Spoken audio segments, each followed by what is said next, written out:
Passo Fundo tem uma academia de letras das mais antigas do estado, uma jornada literária conhecida internacionalmente. O Festival Internacional de Folclore, que acontece aí no mês de agosto. E é mais um dos orgulhos de Passo Fundo. Mas será que isso é tudo? É sobre movimentação cultural que vamos falar esta semana. Estão com a gente aqui na UPF-TV o secretário municipal de Cultura, Pedro Almeida, membro e ex-presidente da Academia Passo Fundense de Letras, Gilberto Cunha, e um dos coordenadores da Jornada Nacional de Literatura, Miguel Rettenmaier.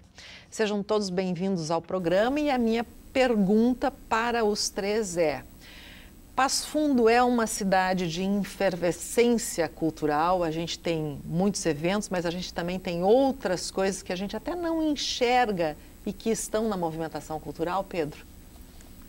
É um prazer estar falando contigo, cumprimentar os nossos colegas aqui. E eu acho que sim, acho que Passo Fundo vive um momento de efervescência cultural nas mais diversas áreas, né? Para a gente tentar dar um dado aqui que pode ajudar nessa compreensão, o próprio Plano Municipal de Cultura e o Conselho Municipal de Cultura hoje tem 10 setores realmente definidos dentro da sua formação, né? O que nós não tínhamos tempos atrás, ou seja, muitas áreas que não participavam desse debate, dessa discussão, né? Hoje fazem parte, tem uma cadeira dentro do Conselho, né? Como é o caso do artesanato, por exemplo, artes visuais, patrimônio material e imaterial, áreas que não eram tão ativas dentro do Conselho e que estão ali por um motivo. Por quê? Porque existem muito mais eventos nessas áreas, porque existem mais fazedores de cultura voltados a estas áreas e eles querem discutir, querem debater, querem estar também dividindo esse pequeno bolo de receita que nós temos para a cultura, mas que está sendo mais discutido, mais debatido, sem falar nos eventos, né? Passo Fundo é uma cidade que tem a característica de fazer muitos eventos, né? E isso tem crescido muito. Não outro são só dado que mostra culturais também, não é? Passo Fundo é conhecido como eventos e tem outros eventos que não são culturais, eventos em várias outras áreas, técnicos, na área da saúde, na área da educação, enfim. Mas tem um número bem significativo nesse sentido. Nós temos o Teatro Municipal, por exemplo, reinaugurado em 2015, agora com 3 anos de atividades. Passaram lá 30 mil pessoas, 30 mil espectadores. Isso é um número muito significativo, né? Mostra essa efervescência cultural que nós temos, né? Muitas vezes não tão exposta na mídia, mas que está acontecendo todos os dias. Tem essa movimentação. Você acha da mesma forma, Gilberto, a partir do olhar da Academia Passo Fundense de Letras? Em certos aspectos, sim. Não podemos negar que essa efervescência, eu diria, ela é consequência de toda uma história que o município tem, né? E pela sua posição privilegiada em termos de educação, em termos de saúde, em termos de economia. Então, as questões culturais, mais os espetáculos de entretenimento e outros eventos, elas decorrem muito do desenvolvimento econômico e social. Então, o Passo Fundo, nesse particular, ele é um centro de referência fora da capital do estado, não há dúvida nenhuma, né? E vivemos esse momento. E que bom que muitas vezes a gente não perceba, a gente está imerso em toda a situação e até, às vezes, nos queixamos, não tem nada acontecendo, quando tem diversos espetáculos, filmes, exposições. Então, isso é o lado bom, que as pessoas estão tão imersas em tantas coisas na área cultural acontecendo, festivais, enfim, que acabam não percebendo e muitas vezes até reclamando, não existe pouca atividade cultural, mas existe sim, basta um olhar um pouco mais atento aí, que nós temos muitas coisas para se viver a cultura em Passo Fundo e a cultura nas suas mais diversas dimensões ligadas à arte e à história da humanidade. Professor Miguel. Quem fala aqui é uma pessoa que se envolve num grande evento, né? Obviamente, esse tipo de evento grandioso, ambicioso, esse tipo de evento é importante, mas eu prefiro, às vezes, pensar que tão importante quanto esse tipo de movimentação gigantesca são os pequenos movimentos, né? Eu digo pequeno não em importância, mas em dimensão, né? E movimentos que fornecem outras perspectivas. Isso é interessante. Cultura é perspectiva, é forma de ver, né? E então a gente percebe muitas vezes em Passo Fundo, quase invisíveis, movimentos que trabalham com ideia de comunidade, mas não comunidade no sentido mais genérico, comunidade mesmo de interesse particular. Então a gente vê às vezes uma movimentação cultural que envolve pessoas interessadas em quadrinhos, às vezes uma movimentação de garotos envolvidos em games, às vezes uma movimentação de pessoas envolvidas em música. Então, tão importante quanto uma jornada, um festival de folclore, é esse tipo de iniciativa autônoma por parte dos sujeitos que fazem parte da comunidade. Bom, você falou em música e tem um evento que já está na segunda ou terceira edição, que é a Música na Praça, não é? Que levou para os bairros da cidade, para locais mais distantes, a música. Quarta edição. Quarta edição. Estamos na quarta edição, já foram realizados 180 shows. Isso é um ganho muito grande, né? Valoriza o artista local, faz com que ele apareça também para a nossa comunidade. E ainda na área da música nós temos 2 festivais que foram realizados, que é o Festival de Música do Paço, que tem também esse propósito do compositor da cidade.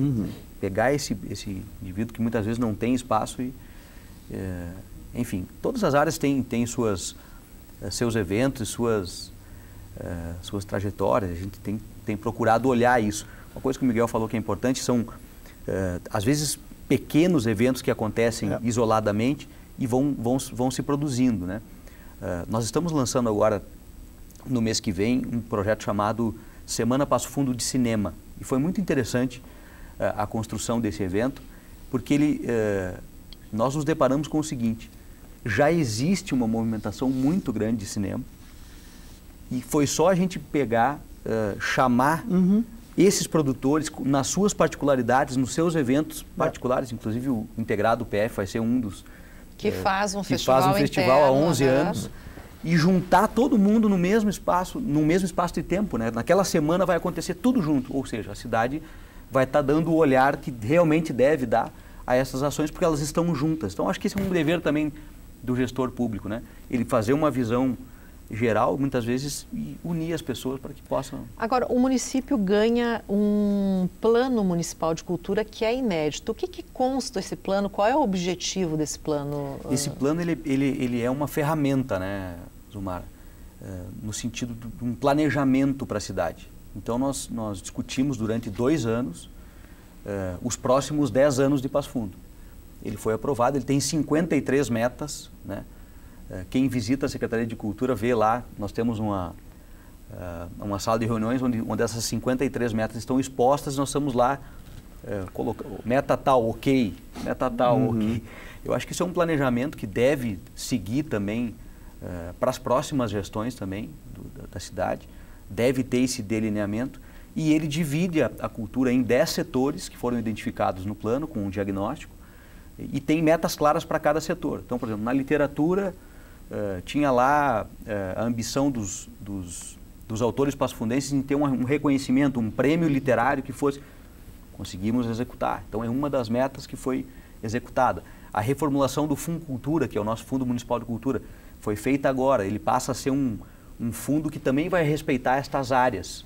Ele vai ter um prêmio para cada área com valores definidos, né? E aí o projeto cultural que está dentro daquela área, o meu projeto é de dança. Ele vai concorrer só com os de dança, não vai concorrer mais com... Então, acho que são ganhos. O Fundo Cultura já está em que edição? Terceira edição. 24 prêmios já executados. E para pessoas de Passo Fundo, não é? Projetos locais. Só projetos de Passo Fundo.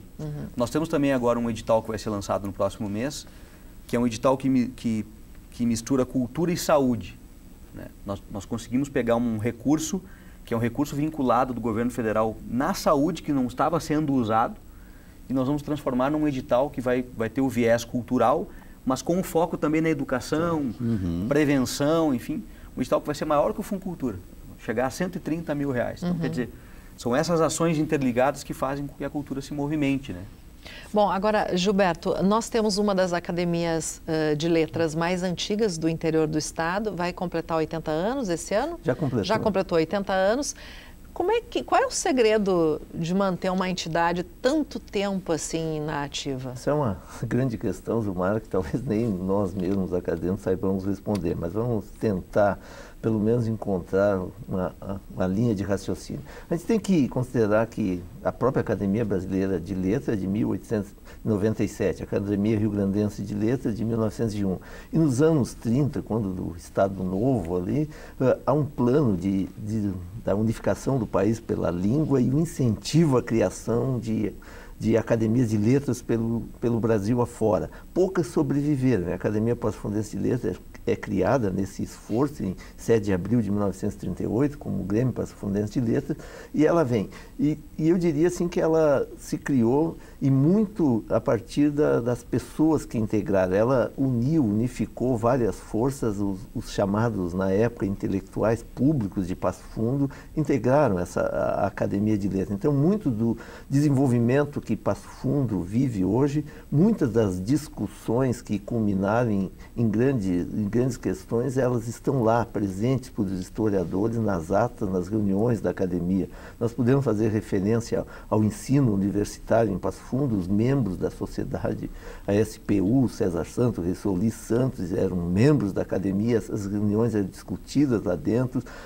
nos livros de atas, há telegramas redigidos ao governo federal, marco histórico, um documento importantíssimo de 17 de agosto de 1951, em que é dirigida ao presidente Getúlio Vargas, que havia retornado, para a criação da Universidade de Passo Fundo. Então, muitas dessas coisas, o próprio CTG, Lalau Miranda, em 1952, com o acadêmico Antônio Donin, nós vamos por aí afora, né?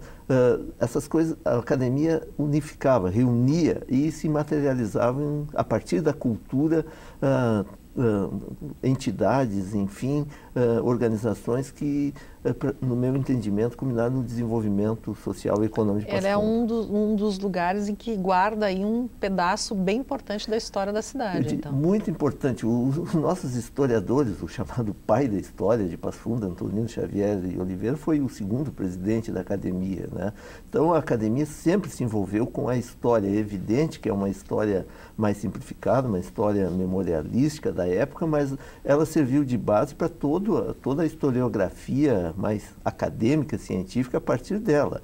Antônio Xavier de Oliveira, Delma Rosendo Guendo, Dr. Pedro Ari Veríssimo da Fonseca. E quem pode ser membro da academia? Tem algum critério? O único critério é querer se envolver com a cultura, né? E os critérios, ser residente em Passo Fundo, pelo menos há mais de 2 anos, ter hoje um critério é ter pelo menos uma obra publicada. Mas ter algum envolvimento com cultura, com letras, nas mais diversas manifestações. Quantos membros vocês têm? A academia segue o modelo clássico da academia francesa de 40 cadeiras. Hoje a academia está com 38 membros ativos, né? E ela se mantém com algum recurso público ou não?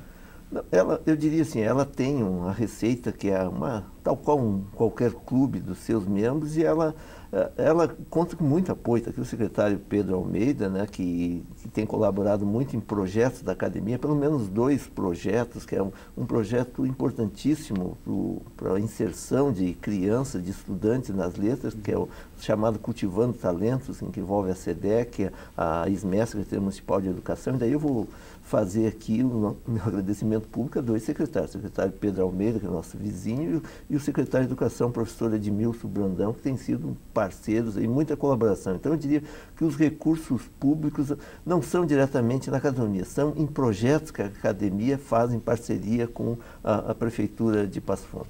Bom, será que a gente leva a sério o título de capital da literatura? A gente vai saber no próximo bloco. Nós já voltamos.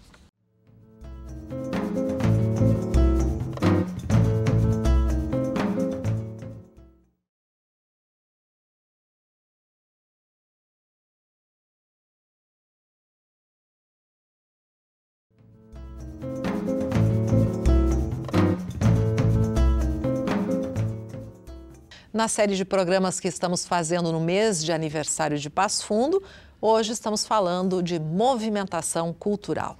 Professor Miguel, eu sei que é uma pergunta provocativa, mas será que a gente leva a sério mesmo o título de capital da literatura, que é um título que foi consagrado pela Jornada Nacional de Literatura? Eu me pergunto isso bastante também. Eu acho que sim, em determinadas instâncias e não em outras, né? Se a gente pensar em comunidade escolar, se a gente pensar nos professores, se a gente pensar nos universitários, se nós pensarmos nos leitores, nas pessoas que se interessam por literatura e arte, se nós pensarmos nesse público em geral, talvez sim, né? Nós, quando trabalhamos na jornada do ano passado, nós tínhamos uma restrição financeira bem grande, mas ao mesmo tempo nós tínhamos a noção de que havia recurso humano para nos ajudar, né? Existia parceria, existiam pessoas interessadas. Ao mesmo tempo, a gente sempre se ressente um pouco da ausência de uma parceria mais consistente por parte do nosso empresariado local, né? Eu sei que, obviamente, existem outras demandas, existe um tempo de crise, nós compreendemos tudo isso. Mas eu gostaria muito que o empresariado local fosse mais aproximado em termos da jornada, no sentido de nos apoiar. Não apenas financeiramente, não, mas no sentido de incorporar a jornada, de fazer da jornada, naquela semana ao menos em que ela acontece, uma espécie de motivo de vitrine, né? Uma espécie de elemento semântico do estabelecimento comercial, né? Quando a gente pede apoio, a gente não pede apenas apoio financeiro, que obviamente é essencial, a gente também pede apoio em termos de parceria, de envolvimento. E isso de fato falta um pouco em Passo Fundo ainda. É uma coisa que nós temos que conquistar. Em termos de resultado prático, de leitura mesmo, a gente ainda tem o que avançar ou a gente tem aquele título de uma cidade que lê bastante? Isso se manteve? Porque uma certa época, numa pesquisa que foi feita, Passo Fundo tinha um índice de leitura muito bom, perto do nacional, né? Eu acho que sim. Eu não tenho essa estatística, pelo menos não uma estatística que possa me indicar objetivamente, mas a sensação que a gente tem pelo envolvimento de toda a comunidade, principalmente pelo envolvimento das crianças, né? É algo que nos sinaliza para alguma coisa muito boa, né? Ou seja, quando nós trazemos escritores aqui, nós percebemos a acolhida que eles têm, os escritores, por parte dos leitores e dos jovens leitores. Eu acho que isso é um sinal. Acho que é tão importante quanto uma estatística é esse tipo de noção empírica que a gente pode ter quando percebe esse tipo de acontecimento. Bom, a jornada vai acontecer o ano que vem, mas ela, e nós tivemos a edição do ano passado, mas ela não parou, não é? Porque a movimentação, ela segue, a gente tem uma série de atividades já andando esse ano. Nós estamos com a jornada em movimento, que envolveu Passo Fundo, Lagoa Vermelha e Marau, né? Nós estamos em processo de construção da próxima jornada, né?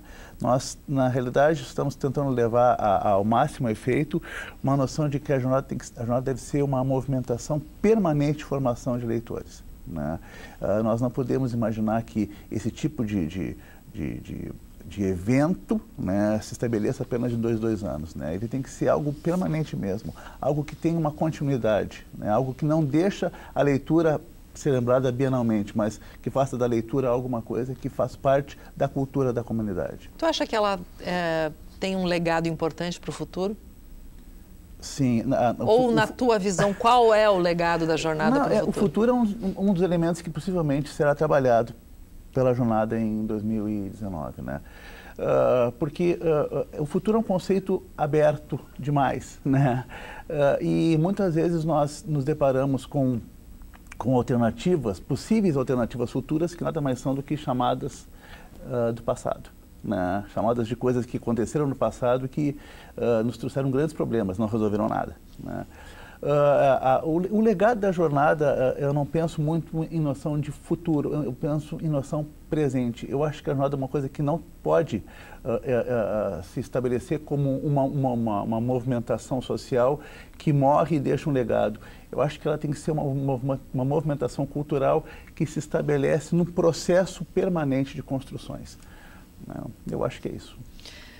Gilberto, eu queria saber de ti o seguinte, se Passo Fundo tem, não é, um órgão, uma entidade como a Academia Passo Fundense de Letras, com tantos nomes, são mais de 30 e poucos membros, por que nas últimas feiras do livro, que é feita por uma associação em Passo Fundo, os patronos têm vindo de fora? Não temos patronos em Passo Fundo? autores em Passo Fundo? Acho que nós temos, sim. Não importa só para ser patrão de uma feira de livros ser um autor, um escritor. Pode ser qualquer pessoa que tenha uma trajetória, uma história com a cultura, que tenha reflexos sobre os livros, sobre a cultura.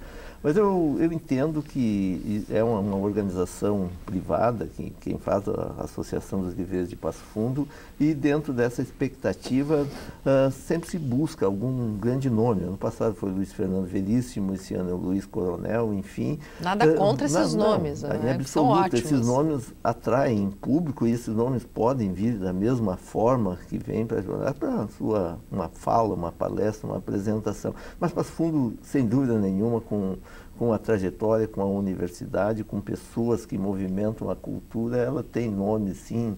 Eu não tenho queixa nenhuma, porque inclusive já fui patrono da Feira do Livro, da 23ª edição em 2011, eu tive a honra de ter sido escolhido patrono. E várias outras pessoas da própria academia e da cidade, aqui da universidade, ao longo da história das feiras, já foram patronos.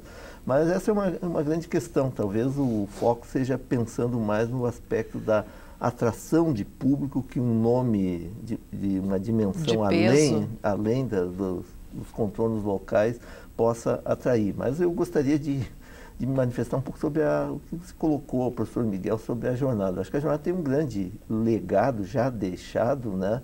Além da questão das crianças, da formação de toda uma geração que é melhor leitora.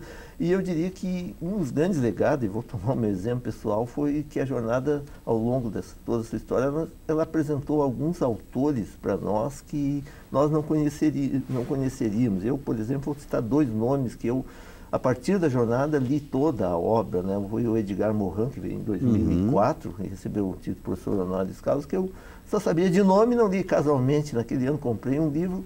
A partir daí, eu diria, li todos, o método, tenho todas as obras. Então, nas ciências agrárias não vamos estudar o Edgar Morin, como eu sou da área de agronomia. E um outro nome mais recente, o professor Miguel tem me envolvido, daí mais a história do livro da leitura foi o Chartier, né? Que teve também não conhecia, mas daí comprei 2, 3 livros ali e achei muito interessante. Então, acho que esse aspecto na formação dos leitores, na atração, a jornada já deixou um legado. E essa questão de sermos ou não capital da leitura, eu diria que seja um norte, um rumo. Acho que estamos distantes, sim, é bem possível que outros centros tenham mais leitores do que nós, mas é importante que a gente ostente esse título. Isso também é um legado deixado pelas jornadas de literatura e que a gente um dia alcance essa meta efetivamente. Agora, Pedro, de uma forma geral, a cultura mudou a destinação de recursos para vários projetos, não é? Deixou de destinar para esse evento, para aquele evento. Mudou isso. Como é que funciona a partir de agora? Eu queria aproveitar só o gancho do Miguel e eu acho que porque eles são muito exigentes, né, os coordenadores da jornada, eles são realmente exigentes como devem ser, né? Mas eu acho que tem um mérito muito grande da última jornada, que foi essa tentativa de abrir realmente para a comunidade, de ir lá bater na porta do empresário de Passo Fundo, de fazer um evento na principal rua do centro da cidade, muitas vezes com algumas críticas, mas isso é um comportamento que precisa ser mudado. Isso você só vai mudar um comportamento, uma cultura através da cultura. Né? Então eu acho que foi um grande legado já deixado por essa última edição e que agora não tem mais volta, né, Miguel? Nós vamos ter que bater de novo lá, ter que fazer o evento no bar de novo para ser criticado. É um movimento que não para e que deve ser feito dessa forma. Do ponto de vista do incentivo e do recurso destinado, eu sou uma pessoa que acho que cada vez mais a gente tem que democratizar o recurso. Se tratando de governo, de Estado, ele tem que dar oportunidades iguais para todo mundo. Então, eu não vejo outro mecanismo senão um edital onde existe uma competição, se é essa a palavra, do melhor projeto, a melhor apresentação daquele projeto, enfim. Eu acho que isso é uma característica que tem que ser mudada em Passo Fundo. Até pelo próprio marco regulatório de 2014, que também mudou toda a relação dos governos com as instituições a título de convênios e tal. Teve gente que reclamou com isso e tal, mas eu acho que isso é uma tendência e não tem mais volta. Nós temos o exemplo do Funcultura, que é um edital que acontece uma vez por ano. Nós queremos que ele passe a ser 2 por ano, né? Estamos brigando para isso. Os editais que saíram agora, teve um edital das artes visuais que premiou 6 iniciativas que são intervenções públicas, né, com artistas urbanas em locais públicos. O Prêmio Literário Cidade de Passo Fundo, que é uma inspiração também no setor literário, mas uma briga muito grande também, uma provocação muito grande da academia. Teve a participação do Miguel, da FAB, nos ajudaram muito, né? Pela primeira vez, a coordenação da jornada esteve presente dentro de um edital voltado ao escritor de Passo Fundo, trazendo para dentro da jornada também esse público que a gente precisa trazer. Eu acho que esse é um caminho que deve ser natural agora, né? Os editais saindo em cada área, o próprio Música na Praça, que nós falamos, ele é um edital também.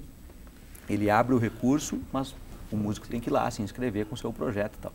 É uma tendência, né? Rapidinho, Pedro, uma crítica, não é? O que precisa ser mudado em Passo Fundo? Ou uma autocrítica ou uma crítica? Eu sou muito crítico, principalmente com a Secretaria de Cultura, né? Eu acho que nós estabelecemos em 2013, através da lei do Sistema Municipal de Cultura, que não existia, né?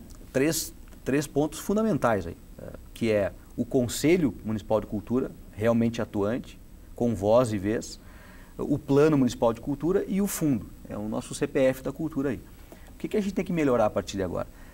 Passo Fundo tem essa característica, muitas vezes o produtor cultural faz o seu evento e esquece a cidade. Ele faz o seu evento para si, pensa muitas vezes a nível nacional e internacional, às vezes, mas ele esquece que ao redor do evento dele tem uma cidade acontecendo. Tem várias outras manifestações que podem convergir para esse mesmo propósito, né? Acho que tem que olhar um pouquinho mais para o vizinho e unir essas forças da cidade para poder levar adiante a cultura. Você, Gilberto, qual é a crítica que você faz? Não seria uma crítica, talvez seria um chamamento. Acho que é uma questão de atitude. Talvez sejam necessárias mudanças em atitudes, tanto do público em perceber que os eventos culturais estão aí, muitos deles, inclusive, de forma gratuita, em participar. A atitude que o Miguel bem falou do empresariado, que não necessariamente com recursos, mas se envolvendo, colocando seu estabelecimento à disposição, vivenciando esses momentos culturais. A atitude da população. Nós, da Academia Passo Fundense de Letras, temos nos preocupado sim com isso, e são muitos eventos que a academia faz e que está ligado diretamente com a cultura e não é percebido. A academia mantém um dos programas possivelmente mais antigos do Brasil na área de literatura, que é chamado Literatura Local, que é uma parceria com a TV Câmara, né? Não existe nenhum, aqui no estado, nas TVs, tão antigo, tratando especificamente, entrevistando um escritor, um agente cultural por semana. Então, isso remonta de 2005, passa toda semana, está aí no YouTube. Significa, então, que existe efervescência, existe vida cultural, porque nada resistiria tanto. Promove seus concursos literários nas escolas, né? Já está na 5ª edição, edita uma revista chamada Água da Fonte desde 2003, que já está no seu 12º número.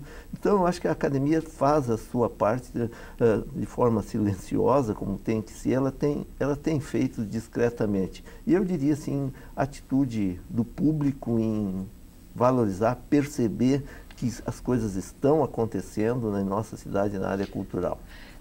Miguel, só para encerrar, qual a tua crítica? Da mesma maneira como foi citado aqui, colocando essa exigência por parte, uma necessidade por parte do envolvimento da comunidade, eu faço uma autocrítica, né? Eu acho que quando a gente começou a trabalhar na reformulação da jornada, a gente percebeu que ela deveria ser mais legível.